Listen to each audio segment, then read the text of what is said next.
Inside Monaco's Luxury Lifestyle, 2026, where money becomes power. Monaco isn't a place, it's a filter. A precision-built system designed to separate people who look rich from people who control reality. To the outside world, Monaco is a postcard. Sunlight glinting off supercars in the marina. Champagne flutes clinking on private terraces. Yachts stacked like floating mansions, each one bigger, faster, shinier than the last. But Monaco is surface level. The real Monaco is quieter, measured, engineered, subtle, almost invisible, but impossible to ignore once you step inside. Because in 2026, luxury isn't about what you can buy anymore. Luxury is about what you can avoid. Noise, chaos, risk, exposure. The deeper you move inside Monaco, the clearer it becomes. This isn't a party city. It's a fortress, a private ecosystem designed for people who cannot afford mistakes. People who understand that a single misstep can cost more than most earn in a lifetime. Tonight, we're stepping inside Monaco's luxury lifestyle as it really functions. Not the tourist version, not the influencer version, not the version staged for photos, the real version. The version built for billionaires, dynasties, and the people orbiting power. The question isn't, how expensive is Monaco? The real question is, why do the world's most powerful people choose Monaco when they could live anywhere? In most cities, money is authority. Flash a credit card, and doors open. Flash cash, and people notice. But in Monaco, money is just the entry fee. Once you cross a certain threshold, money stops impressing. Everyone has it. Millions, tens of millions, even billions. Numbers that seem meaningless here. The hierarchy changes. Objects lose value. Control gains value. Control of space, control of time, control of access, control of privacy. The ability to operate without disruption. That is the real currency. And that's why the most powerful people in Monaco don't look flashy. They don't parade cars. They don't clink glasses for attention. They look calm. They look untouchable. Because the highest status isn't being seen. It's invisible. Arrival matters. Not because of the car, but because of the energy. Tourists arrive loud. Their presence announces itself with speed, volume, and expectation. Residents arrive settled. They don't move to impress. They move to assert. A quiet Rolls-Royce pulls up. A perfectly spec'd Bentley glides into a corner. A discreet driver, unimpressed by everything, handles the choreography. The street reads you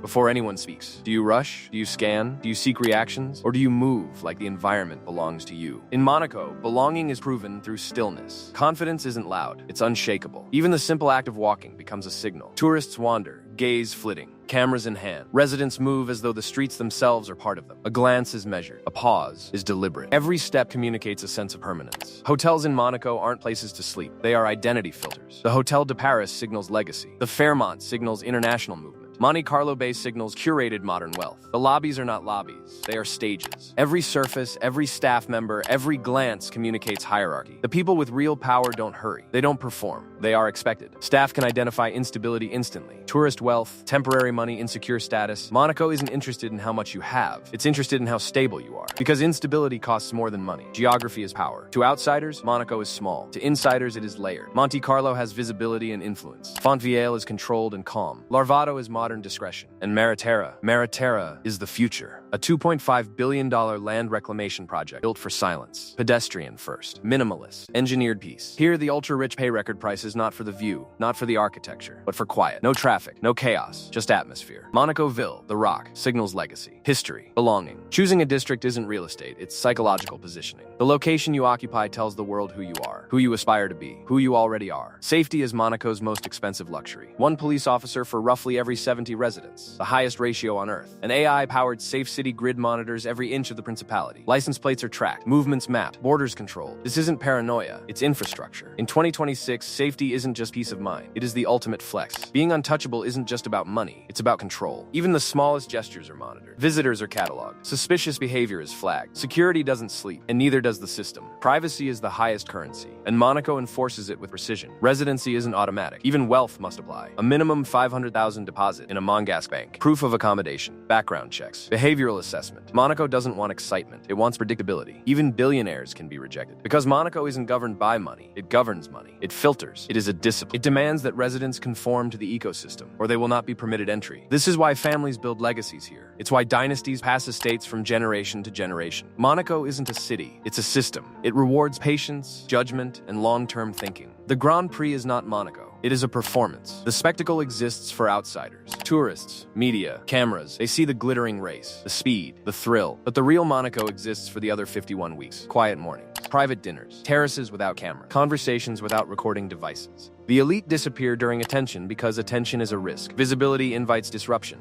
Privacy invites control. Yachts are not toys. They are mobile borders. Private environments. Curated guest lists. Controlled conversations. The real flex isn't the yacht itself. It's who is allowed on board, who is invited, and who is not, who leaves quietly, and who remains unnoticed. The same applies to villas, cars, and access to exclusive events. In Monaco, every privilege is a test of judgment. Even a simple dinner can be a statement. Who sits where? Who speaks first? Who remains silent? Every choice is measured. Every movement carries meaning. Nightlife isn't entertainment. It's filtration. Security protects the ecosystem, ensuring that every table, every corner, every zone maintains hierarchy. VIP tables contain value. Desperation is punished. Restraint is rewarded. The person who knows when to leave is more powerful than the person who demands attention. Every gesture, every choice is scrutinized for signals of stability or weakness. Shopping is communication. The ultra-wealthy do not carry shopping bags. They do not flash purchases. Anyone can buy luxury once. Living it effortlessly signals permanence. Owning something is easy. Commanding respect, influence, and discretion, that is what is earned. Every transaction,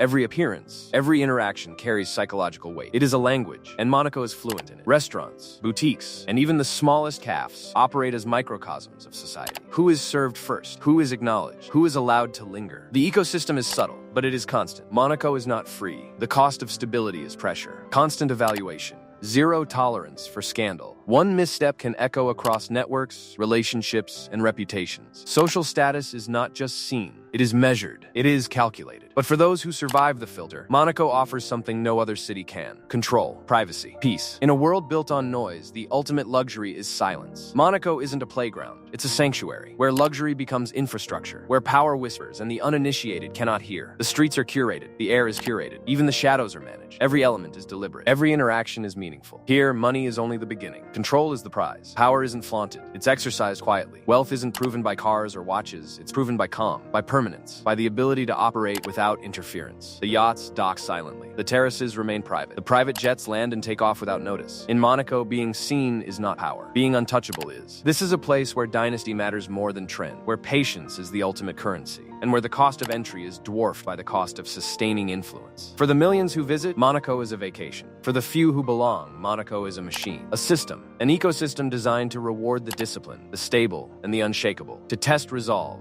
judgment, and temperament. And when you understand that, you understand why the world's most powerful people don't just live in Monaco. They choose it. Because in Monaco, silence is luxury, calm is power, stability is supremacy. Every street, every terrace, every yacht, every hotel, every glance, every pause, it's all part of the ecosystem. Welcome to Monaco. Welcome to the real luxury. Welcome to Luxury Limited. Thanks for watching. Don't forget to like and subscribe to our YouTube channel.